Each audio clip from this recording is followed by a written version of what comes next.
For nearly 40 years, Ocean Institute educators have excelled in using the ocean as their classroom to inspire students to learn. Long before science, technology, engineering, and math became popularly known as STEM, the Ocean Institute immersed K-12 students in standard-based marine science and maritime experiences, taking advantage of a natural fascination with the oceans to drive life-changing learning opportunities. Science is filled with endless questions, constant experimentation, exciting discoveries, and unimagined possibilities. They have a seasoned staff with a wealth of K-12 educational and teaching experience. Each educator knows how to meet your students where they need to be met. They realize each child is as diverse as a grain of sand on our nearby beaches and tide pools. They encourage any child to find the joy and love of science and discovery. For those students already on the path of science and discovery, they can encourage their further growth. Head inside the Ocean Institute's 34,000 square foot campus, where you can channel your inner Jacques Cousteau. The Packard at Sea Learning Center is home to several cool ocean creatures, from shy moray eels to a swirling tank of sardines.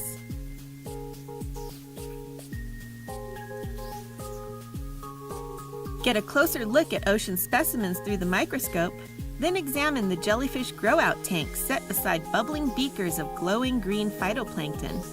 At Discovery Pool, you can lightly touch urchins and sea stars, then meet Big Al, a cabezon fish who's the star of a children's storybook. For an adventure at sea, book a pirate sail aboard the Spirit of Dana Point, or check out the marine wildlife cruises aboard the RV Sea Explorer. This 70-foot research vessel is equipped with the latest ocean technology, from onboard viewing aquariums to state-of-the-art electronics. End your visit to the Ocean Institute with a walk along the 8-acre Marine Life Refuge. Be sure to walk carefully as hundreds of tiny ocean creatures live in these protected tide pools. The Ocean Institute has a lot of great resources located on its website. They specifically have a section for field trips that teachers can go on and look at information for their future field trips.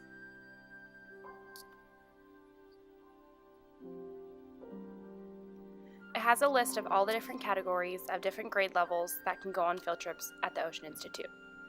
We chose 4th grade, so ours is located in the elementary school section, grades 4 through 6. It has a list of all the different field trips that you can go on and descriptions of them as well.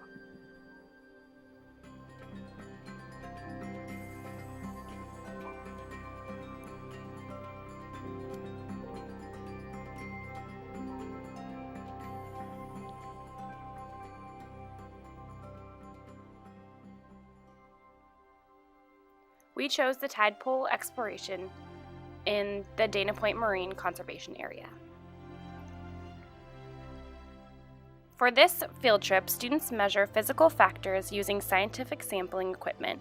They identify adaptations of local tide pool species with the aid of an experienced naturalist and conduct population studies of hermit crabs, turban snails, and barnacles using low-impact exploration techniques.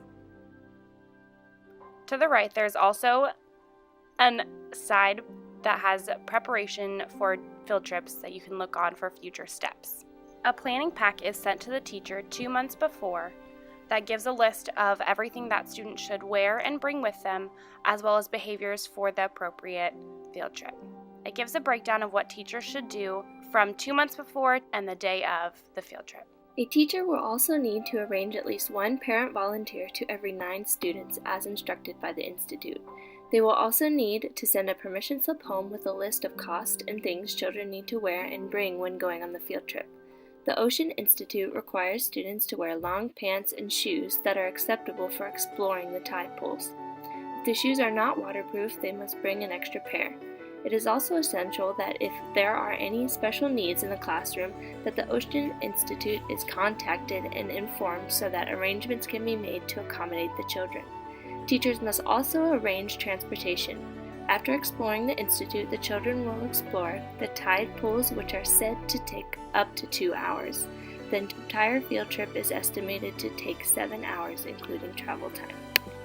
Before and after the trip, the classroom will be focusing on 2 main science standards. Life Science Standards 2 A, B, and C state, Students know plants are the primary source of matter and energy entering most food chains. B. Students know producers and consumers are related in food chains and food webs and may compete with each other for resources in an ecosystem. 3AB states, students know ecosystems can be characterized by their living and non-living components. Students also know that in any particular environment, some kinds of plants and animals survive well, while others do not. These standards will be implemented through a few activities before attending the Ocean Institute. The first is an interactive activity where students become the different plants and animals in tide pools and must create a food chain with their peers. Through this, students will learn how energy is passed from one organism to another and how the different plants and animals are essential to the survival of the entire ecosystem. The second activity, students will research and create their own tide pool within a group and identify both the living and non-living components of this ecosystem. They will also identify why these components fit best in this environment over other ecosystems they know. Students will also have the opportunity to go to windfinder.com where they can track the tide patterns and wave height. On this site, the students can also see in real time what the Dana Point Harbor looks like. If you go to the top right, down to the map, and click on Dana Point, they can see what is exactly happening at that moment in time. They can also analyze the weather and much more. Students can look up what the weather will be like the day of the field trip and determine how they should prepare based on their findings. Other resources may include National Geographic website has a lot of great information for teachers and is a great resource. Scholastic.com also is a great resource for teachers because it has lots of books teachers can incorporate into their lessons, and the World Oceans Day website is a great resource for teachers because it includes many lessons.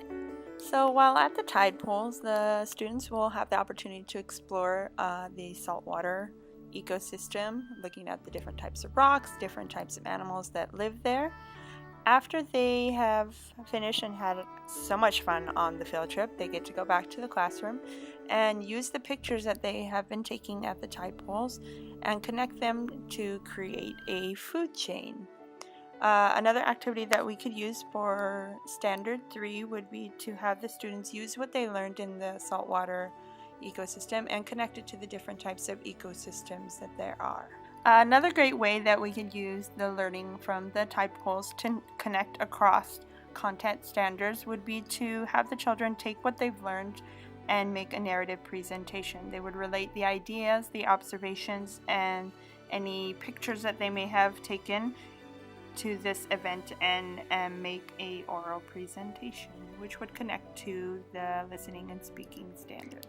The Ocean Institute has a Facebook page including lots of valuable information for parents, including where it's located.